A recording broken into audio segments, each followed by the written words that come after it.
അതെ, കല്യാൺ ഹൈപ്പർ മാർക്കറ്റിലെ എല്ലാ ബ്രാൻഡഡ് പ്രൊഡക്ട്സിനും നല്ല വില കുറവാ. അതിനിപ്പോ സീസൺ ആണെന്നോ വീക്കെൻഡ് ആണെന്നോ നിർബന്ധമില്ല. പിന്നെ ഇത് പിഷ്കല്ല, ഇതിന്റെ പേരാണ് സേവിങ്സ്. ബ്രില്യന്റ്. അതാണ് ചായ കുടിക്കും. വില ശരിക്കും കുറവാണ്. അതാണ് കല്യാൺ ഹൈപ്പർ മാർക്കറ്റിന്റെയും കല്യാൺ എക്സ്പ്രസ് മാർട്ടിന്റെയും ഗ്യാരണ്ടി.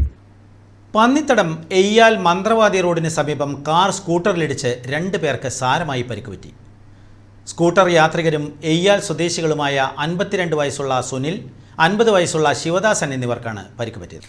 ഇവരെ പന്നിത്തടം അൽ അമീൻ ആംബുലൻസ് പ്രവർത്തകർ തൃശൂരിലെ സ്വകാര്യ ആശുപത്രിയിൽ പ്രവേശിപ്പിച്ചു. വെള്ളിയാഴ്ച രാവിലെ 9:30ഓടെയാണ് അപകടമുണ്ടായത്. പെയിന്റിംഗ് തൊഴിലാളികളായ സുനിലും ശിവദാസനും ജോലിക്ക് പോകുന്നതിന് വേണ്ടി സ്കൂട്ടറിൽ കയറിയിരിക്കുകയായിരുന്നു. തിരിക്കുന്നതിന് വേണ്ടി റോഡരികിൽ നിർത്തിയ ഇരുവരുടെയും പുറകിൽ നിന്ന് വന്ന കാർ നിയന്ത്രണം വിട്ട് ഇടിക്കുകയായിരുന്നുവെന്ന് ദൃക്സാക്ഷികൾ പറഞ്ഞു. കാറിന്റെ ഡ്രൈവർ ഉറങ്ങിപ്പോയതാണ് അപകടത്തിന് കാരണമെന്നാണ് പറയുന്നത്. സ്കൂട്ടർ യാത്രക്കാർക്ക് തലയ്ക്കും കൈകാലുകൾക്കുമാണ് പരിക്കുപറ്റിയിട്ടുള്ളത്. കാറിലുള്ളവർ പരിക്കേൽക്കാതെ രക്ഷപ്പെട്ടു. വാഹനങ്ങൾക്ക് കാര്യമായ കേടുപാടുകളും സംഭവിച്ചിട്ടുണ്ട്.